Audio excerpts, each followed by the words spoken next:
જાફરાબાદ તાલુકાના શિયાળ બેટના 30 જેટલા માછીમારો આગેવાનો રાજુલામાં ડૉક્ટર આંબેડકરના સ્ટેચ્યુએ એકત્રિત થયા હતા અને નાયબ કલેક્ટરશ્રીને ટુરિઝમ વિરુદ્ધમાં આવેદનપત્ર આપવામાં આવ્યું હતું। ત્યારે શિયાળ બેટ ટાપુમાં ટુરિઝમ ઉદ્યોગ વિકસાવવા સરકારશ્રી દ્વારા તૈયારી ચાલી રહી છે એ વાતની માછીમારોને જાણ થતાં રાજુલામાં બાબા સાહેબ આંબેડકર સર્કલે માછીમારો એકત્રિત થયા અને નાયબ કલેક્ટરશ્રીને રાજુલાને આવેદન આપી માંગ કરી હતી કે શિયાળ બેટમાં 100% લોકોનું જીવન માછીમારો ઉપર આધારિત છે, જેથી માછીમારોને ગુજરાત ચલાવવા શિયાળ બેટમાં માછીમારો બંદર તરીકે વિકસાવવા છેલ્લા 10 વર્ષથી શિયાળ બેટ સ્વયંસેવક સંઘના ચિત્તરભાઈ બાળદિયા અને જીવરાજભાઈ ગુજરિયા સહિત સંઘના સભ્યો અને ગામવાસીઓએ ગાંધીનગર સુધી રજૂઆત કરેલ છે, છતાં બેટમાં ટુરિઝમ ઉદ્યોગનું સરકારશ્રી આયોજન કરી રહેલ છે તે બાબતે માછીમારોને દરિયા આધારિત રોજી છીનવાઈ જશે તો ત્યારે ટુરિઝમમાં જમીન જશે તો માછીમારોએ ગામ છોડવું પડશે તેવી સ્થિતિનું નિર્માણ થઈ રહેલું હોય, જેથી ટુરિઝમ ઉદ્યોગનું આયોજન બંધ રાખવાની માગણી કરી છે। તેમજ માછીમારો બંદર તરીકે વિકસાવવા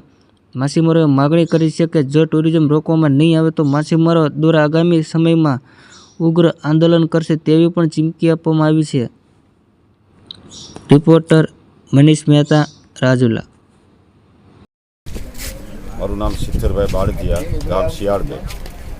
શિયાળબેટમાં સરકારશ્રીએ જો ટુરિઝમ પ્રોજેક્ટ લાવે છે તેનાથી આખા ગામના લોકો બધાય માછીમારો વિરોધ કરે છે કે ટુરિઝમ જોતું નથી, અમારે માછીમાર બંદર જોઈએ। તો સરકારશ્રી માછીમાર બંદર જો જાહેર કરે ને માછીમાર માટે જટિયું ડંકા બનાવે એની માટે બધાય મંજૂર છે, બાકી ટુરિઝમ તો અમારું જોતું જ નથી, આખા ગામ લોકોને મનાઈ જ છે। અને ટુરિઝમથી જે ગામ લોકોને નુકસાન છે, જે પોતાના સ્થાનિક ધંધા જે માછીમારીના છે એ વિયા જાય છે અને અહીંયા માછીમારી થાય નહીં, એની હિસાબે સરકારશ્રીને અમારી માગણી છે કે ટુરિઝમ અમારે જોતું જ નથી, શિયાળ બેટને માછીમાર બંદર જાહેર કરો અને માછીમાર બંદરને લગતી તમામ સુવિધાઓ ડંકા જટિયું એવી માછીમારને લગતી તમામ સુવિધા આપે એવી અમારી માગણી છે।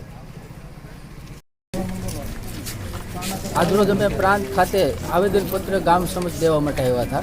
ખાસ કરીને અમારો મુદ્દો એ હતો કે ટુરિઝમ હટાવો, શિયાળ બેટ બસાવો, એના નારા સાથે અમે પ્રાંત સુધી આપણે પ્રાંત સાહેબને અમે રજૂઆત કરવા માટે આવ્યા છે। ખાસ કરીને જોઈએ તો આજે ટુરિઝમ રદ થવું જોઈએ અને માછીમારી બંદર શિયાળ બેટ તરીકે દરજ્જો સરકાર આપવી જોઈએ। ત્યાં માછીમારીને લાગતા જે જેટી છે, જે સાગર ખેડૂને જે ઉપયોગી બને એ રીતે ખાસ કરીને સરકારને વિચારવું જોઈએ અને ત્યાંનો પરંપરાગત ધંધો માછીમારી છે અને માછી સિવાય બીજો કોઈ રસ્તો જ નથી। અને આ લોકો જે ટુરિઝમ જે પ્રોજેક્ટ નાખે છે તો એ પોતે રાજકીય રીતે લોકોને ફાયદો થાય છે, નાના માણસ જે છે એના માટે કોઈ આ ફાયદાકારક છે જ નહીં। ખાસ કરીને નાના માણસને ઉપયોગી માટે જો બંદર જાહેર કરે અને ત્યાં જેટી બનાવે તો આ સાગર ખેડૂ છે ત્યાં શિયાળ બેટની અંદર માછીમારી કરી અને પોતાના બાળકોનું ભરણ પોષણ કરી શકે અને અહીંથી અમારા ગામના લોકો સ્થળાંતર થાય છે, રાજુલા છે, જાફરાબાદ છે, અન્ય જગ્યાએ સ્થળાંતર થાય છે। તો ગામની અંદર બંદર તરીકે જાહેર થાય તો કોઈને સ્થળાંતર થવું ન પડે અને ગામની અંદર એમનું રોજીરોટીનું ગુજરાન હાલ્યા કરે।